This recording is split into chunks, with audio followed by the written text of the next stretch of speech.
I'd like to call to order the Clarkston Independence District Library Board of Trustees meeting for June 12th at 6:30 p.m. Let's rise for the Pledge of Allegiance. Pledge Allegiance to the flag of the United States of America and to the republic for which it stands, one nation, under God, indivisible, with liberty and justice for all. Roll call, please. Jan Gaffney. Here. Allison McFadden Kiesling absent. Nancy Moon. Here. Alan Panter. Here. Marilyn Pomeroy. Here. Maggie Sands absent. Chris Schull absent. Julie Meredith here. Okay. I'll accept a motion for approval of the agenda. So moved. I'll second. It's been moved and seconded that we approve the agenda as presented. Any questions or comments? If not, all those in favor, please say aye. Aye. Those opposed, nay. Motion is carried. Call to the public. Hello, this is Joe Lake from Friends of the Library. Just a couple of points. Our available balance this month is $45,013.70. The Friends will be having a table supporting the summer reading kickoff this Saturday from 2 to 4. We'll be having a book giveaway for the kids during that time. We will also be having a children's book sale on July 24th. This corresponds to a program with summer reading, Animal Magic. So we'll be out back like where we were for the outside book sales for COVID, but it will be children's stuff. And last point, just FYI, we are selling some of our vintage books through a consignment store called the Rabbit Hole. It's not a new relationship, but it is a new store that we have with them. They are on Sashabaw down by Dixie, if you know where McCourt's Music is. They're right in that area if you've ever had band people or something like that. It's a very nice little store. They've done a nice display for us. They have a poster up for Friends, and she's very, but so what that is. That's all. Thank you. I heard we were also at the farmer's market for its inaugural opening here. Well, we were supposed to be, but we ended up not having us. There was a miscommunication, and we weren't sure if we had a spot or not. So we're going to go next time. Okay. So, yeah. All right. Okay. Well, that's excellent. The Friends are going to be busy this summer. Sounds like it, Yeah. but some nice new activities. I think that's, like the children's book sale, I think that's great. Yeah, thank you. Okay, we will close the call to the public. I'll accept the motion to accept the consent agenda. So moved. Second. It's been moved and seconded to accept the consent agenda. Does anyone want to discuss any particular item? If not, all those in favor, please say aye. Aye. Those opposed, nay. I forgot to say aye.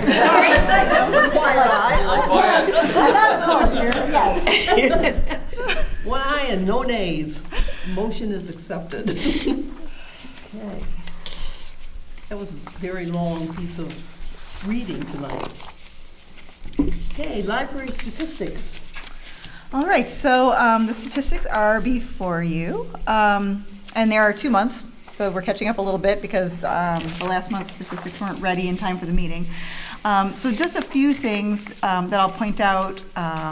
So you'll see, if you look at the total circulations for the entire year, this monthly summary, in January it was 21,000, in February it was 20,000, in March it was 23,000, in April it was 21,000, in May it was 20,000. We are starting to see the patterns that we're accustomed to from back pre-COVID 2020. So what we anticipate we will see in June, July, and August are our 3 busiest months of the year. That is traditionally our busy time as school is out. We tend to get a little bit slower in May, just before school lets out, and then it starts to slow down a bit in August. September is sort of a modest month, and then in October it starts to go up again, really, really high, and then in November and December it levels out again. So we're anticipating those will be the patterns that we'll start to see again. We started to see them last year, and we're starting to see them again this year, only the numbers are more like 19. So we're pleased about that. Any questions about any of that? No, it's good to see. It is. Okay, any questions or comments? Nope. Library director's report. So in terms of general update, the administrative team, with the help of Jan Gaffney, has been working on a project to review our segregation of tasks and the checks and balances we have in place to assure proper financial management and internal controls. Workflows are being reviewed and updated, and checklists are being created to provide improved accountability and documentation that verifications are taking place.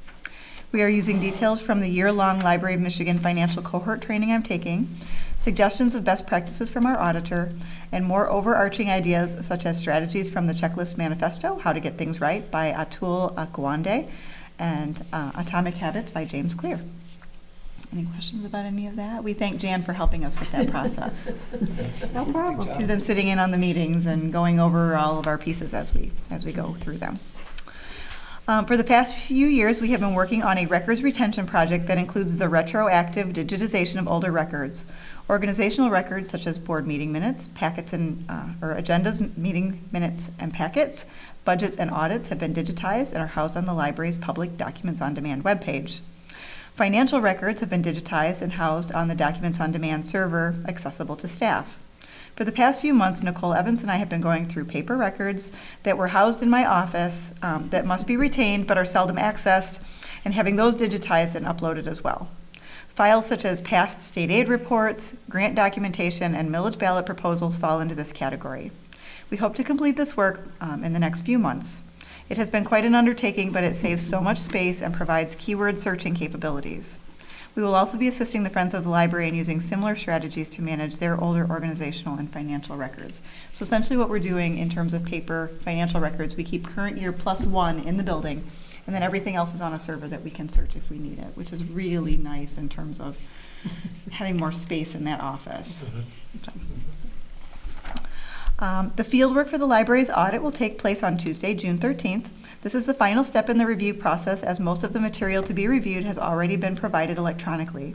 While it is possible to have an entirely remote audit, we still prefer to maintain an in-person element to this process to assure adequate opportunity for questions and discussion. The audit will be completed by June 30th deadline, and the report will be presented to the board at the July 10th meeting. And we will be glad to be able to wipe our hands of that one, but we're almost there, almost there. Summer is the busiest time of the year for the library, as we host a summer reading program to keep our residents reading all summer long. This helps prevent summer slide, the possible loss of students' crucial reading skills during the summer months if they don't keep practicing. We promote reading for all ages during the summer because adults role modeling reading as a regular part of day-to-day life is also a great way to inspire children to become lifelong readers. The kickoff to our summer program is Saturday, June 17th, and we want to thank our sponsors, Bowman Chevrolet, Vibe Credit Union, and our Friends of the Library for supporting this annual endeavor. And once again, the library will be part of the Independence Township's annual 4th of July parade. We will be promoting our summer reading program. Dave and Mary and Barron will drive their vintage white Corvette as the centerpiece of our walking group. The Friends of the Library have provided candy and bookmarks for us to give away and t-shirts for us to wear, reminding the community that behind every great community, there is a great library. And so we'll see everybody at the parade. What year's the Corvette? 1981. Okay. I do know. I have a 78 sitting in the parking lot. Oh, I did, but Nice maybe to next year know. you'll drive for us. Drove it. Sitting Nice. right out there. And then I did provide you with our summer reading newsletter so that you can see all of the great things that we have going on if you haven't had a chance to take a look at that. Excellent, thank you. Okay, regular business, the review of the financial statement. Okay, so with all of our QuickBooks things and whatever, and the audit, we got a little behind in getting our financial statement, but we are getting caught up. This is the first quarter report, and our accountant has given us a few things that she wants us to look at. So the first thing that was of concern to her, I've got my notes here, is the health insurance, line 718. And her concern is that for the 3-month budget, we should be at $24,292, and we are at $37,653. And so I pulled up the QuickBooks record. There's an extra payment in there that was from December that didn't get paid until January. So when things get balanced, it'll get put back into last year because it was intended to be in last year. So that will solve that problem. So no worries there. The telephone bill she was concerned about, because at the 3-month mark we should be at $1,500 and we're at $2,855. This is an interesting situation. For part of our telephone bill, we have an escrow account. And so we put some money in escrow, and then they deduct parts of it out every month. So that's why it looks uneven, because we've actually put the money into escrow in order for that to happen. And so it looks like we've paid out more than we have. But we actually haven't paid the company, it's just in this little holding account. So that's the 6,000. Yeah, so that's why it looks like we are over. Is that a we're- common practice? Because I'm not. It's just this particular company. Okay. Yeah, getting an analog phone line these days is really complicated. Yeah, And some it- things are, I guess. And it comes with some strings attached, and one of the strings attached is that I think they have trouble getting payment in a timely fashion, and so they've created this escrow account system in order to assure that they're getting paid in I a mean, it's not a timely huge fashion. amount, so it's not that big a deal. I just have never heard of that before, I so I know, was curious. it is weird, I know, it's So very the weird. idea is at the end of the year, this will kind of even itself out. It evens itself out, yeah. Okay. So we've put it into the escrow account, but they're not, when we go to pay that part of the bill, we're not paying it out of our budget. We've already paid it out of our budget. They're taking it out of that escrow account. Yeah. So it's a strange thing. Okay, then insurance. She was concerned about the insurance, and this comes up every year, but I always make sure to talk about it so that people remember. Her concern is that we should be at the $5,250 mark, but Michigan Municipal Risk Management doesn't do that on a monthly basis. You have to pay your entire insurance cost by July, and they do a certain number of payments to get you there. So it looks like we have paid out more than we should have, but it's because we've paid most of it already. We're not going to be over budget. So we're right where we should be. And this 3-month budget is just 25% of the annual budget. right? Absolutely. It doesn't take into account Absolutely. those kinds of tiny. Yeah, and this is one of those things that's not a big deal. This happens every year, but I always want to make sure that people look at it and they know what it is. Printing and publishing, this is another one. She was worried that this one was well under budget, but you'll see that because summer reading is our biggest time of the year, a lot of our publications go out in June, and there's a nice big check on that consent agenda that's for part of our PR materials for summer. So this is just one of those things that, yeah, It's it not does. even. It's not even. It doesn't come out even. Subscriptions is another thing that's like that. We pay our subscriptions through a subscription company, which means we pay an entire year of our print subscriptions at the beginning of the year, and they manage that for us. So it's all of the subscriptions in one big lump check, which saves us from having to write 99 individual checks, one for each magazine subscription. And so it looks like Which would still be for a whole year at a time, because that's how magazine subscriptions. Yes, are paid. and we're doing them all at once, which is why it looks, it's a Right. humongous check, whereas if you were doing 99 of them, they would come at different times. We do it all in one fell swoop, and so it looks concerning, but it shouldn't. And then the DVD thing is just the librarians buying at different pacing. They don't buy in even, some of them do. Some of them divide out their budgets and only buy a certain number every month.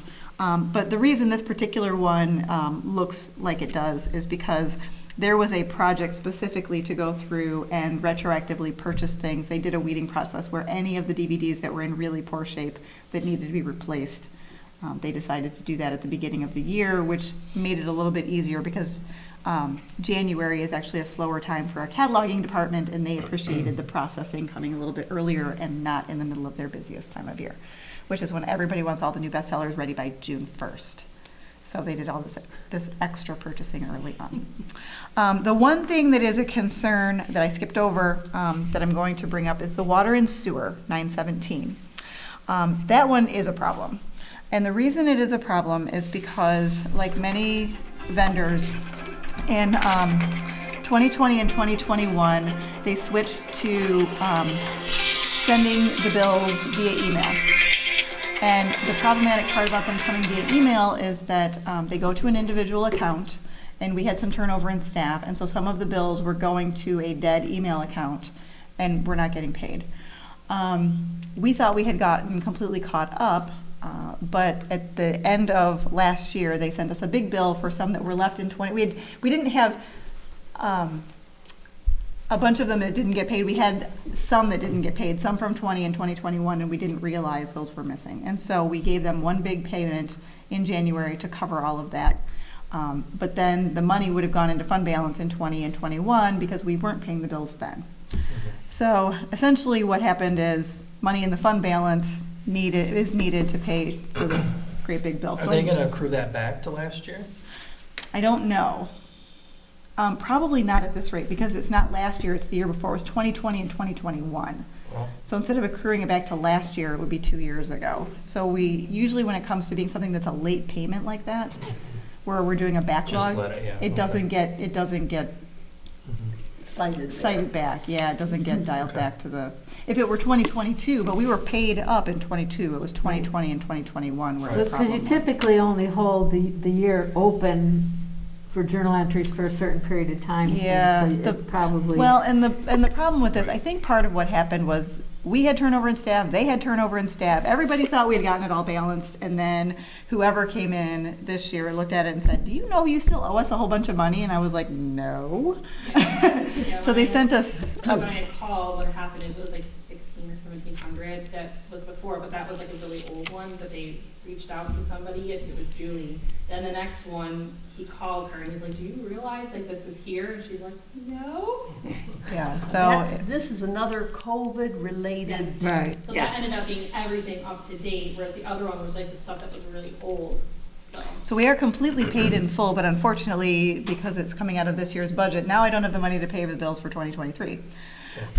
So I'm asking for a budget adjustment of $5,600 from fund balance to 917. Of course, we have the money because we had budgeted in 2020 and 2021 in order to do that. Any other questions about what's going on in the budget? I normally don't have budget adjustments for the first quarter, but Now, have we corrected the issue of where the bill is yes, going? the bill is now going to, well, the really frustrating part is so many of our vendors did this in 2020 and 2021, and a lot of them didn't notify us that they were doing this. They just started sending bills to an email that they happened to have on hand, and we've spent the last 3 years chasing after vendors saying, are you going to bill us? Are you not going to? How do we get our bills? Some of them aren't sending the bills fast enough so that we can get them turned around in time. We're having to log in order to get bills. It's been a really trying time for billing. Yes, Julie and I both are doing the bills currently. Yes. So if I were to leave or Julie, like we would just call and change Yeah. our personal. But we have bills. multiple people getting this one now, Yes. so.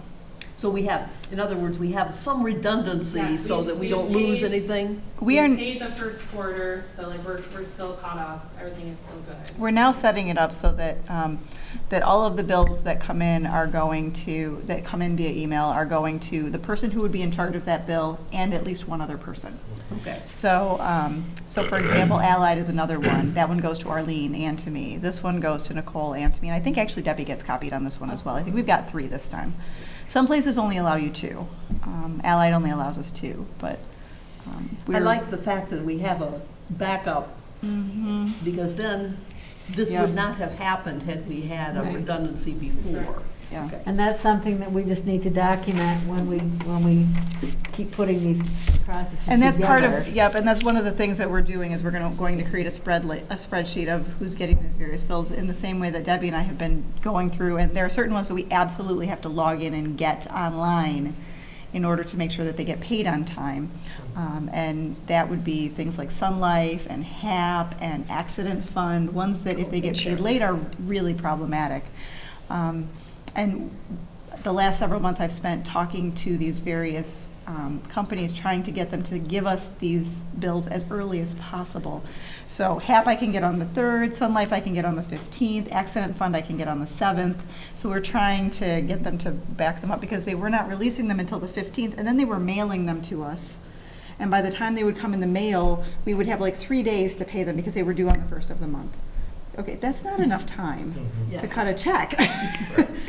So that's another project that we've been working on the last several months, is trying to get these things early enough so that we can get them paid in a timely fashion. So, Well, I commend you for helping clean up the process. Nicole's been right there with me trying to figure out how to get these done, so. So we need a motion. We need a motion, yep, and so what I have handed to you is a little sheet that is the actual budget adjustment I'm requesting, which would be $5,600 from fund balance to 917 for the payment of bills from past years, and then you would be able to make a motion to just approve this budget adjustment as presented, if you'd like to, or you can read it out And we should put in parentheses, who is this to? This, Oh, this one, it's for our water and sewer, which would be DPW, Independence Township DPW. Okay, well, I would make a motion that we approve the transfer from fund balance as presented. I'll second. okay, it's been moved and seconded that we transfer $5,600 from fund balance to line item 917 for payment of bills from past years in water and sewer. If there are any comments or questions? If not, all in favor of the motion, please say aye. Aye. Opposed, nay. Motion is carried. Thank you for assisting in getting that cleaned up. Okay, item number 2. Okay, so in last month's director's report, I let you know about Rob Young, who is our lead page, and the project he's been working on. So library shelving is a major investment in housing, protecting, and displaying the community's collection. Shelving pieces that are designed to be interchangeable, and we are very good at making the most of what we have on hand. The last major overhaul of the library shelving was a space planning project in 2008, in which a complete inventory of all shelving was done, and the library was reconfigured to maximize space. In 2016, we invested in shelf backs throughout the library to assure that materials were not being pushed through or falling between the shelves. As collections grow and change, we continue to maximize space within the building. Our new lead page has been working on a project to assess the shelving and book supports throughout the library, inventory the supplies we have in storage, and to create a list of needed items and pieces that have become worn or damaged and are due to be replaced. The product in our library is MJ Shelving, which has been bought by Aurora. It is necessary to purchase the same brand to assure that all of the pieces are fully compatible, and purchasing through an authorized dealer is necessary in order to do the type of a la carte purchasing we would like to do. Library Design Associates is our local authorized dealer and has provided a proposal that includes all of the items on the lead page's list. In addition, there has been an inventory of shelf supports, and it has been determined that we should purchase 165 more. The total project is $6,598. This project was not budgeted in 2023 because we did not anticipate having someone available to execute this work, but we are requesting funding from the Capital Improvement Fund to execute this project, and there are funds available in that fund to do so.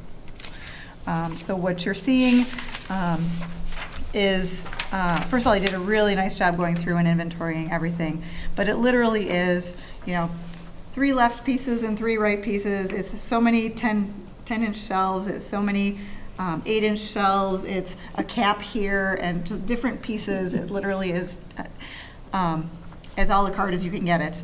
There is the possibility that we could purchase it other places, and sometimes those prices seem more competitive, but you have to buy whole sets. So you would have to buy the frame and X number of shelves to go on it, and the cap. We don't need any of those pieces. We have plenty of frames, we have plenty of these other pieces, the bases and things like that. He just needs 1 of these and 6 of those and 2 of those, and And they have to fit. And they have to fit. And that's the other thing that we have made the mistake before, not in purchasing, but every once in a while somebody will say, oh, I have some shelves that we no longer need, would you like them? And we have taken donation shelving before, and they think it's going to fit, or you look it up and it looks like it's going to fit, and we have discovered that's not always the case. It will fit, except that if the hooks don't fit in just exactly as they're supposed to, the shelves are not completely stable, and they can potentially fall down. So it's best to stay within the brand that you're using and stick right to it. So, any questions about shelving? It looks like the lead time is quite a ways. It is, because it's steel shelving.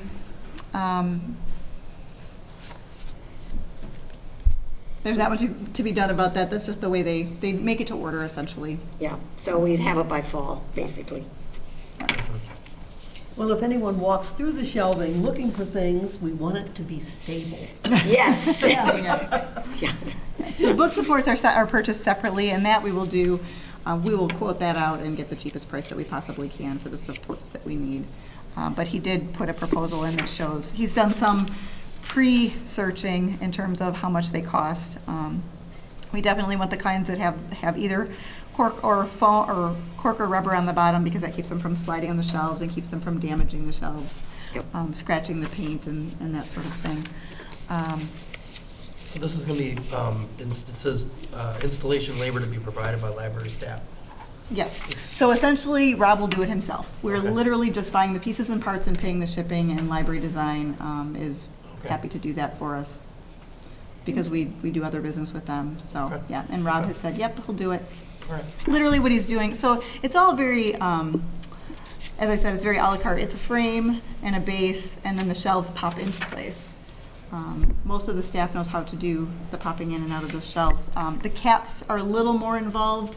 Our facilities maintenance person can assist him with that part of it so that he's not doing it all by himself. The bases are another thing that usually that's a two-person job just to make sure if you're going to take out a base. But he's done a little bit of that already, so he's feeling pretty secure. And the last time Library Design was here, he did talk to the guys and get some pointers to make sure that he was doing it 100% safely. So, Well, then that was an excellent add to our staff. yes, Yes. yes. And he enjoys doing it. He absolutely loves this project. He was very excited when I said, well, let me talk to the board. I'm sure they'll be happy to consider your project.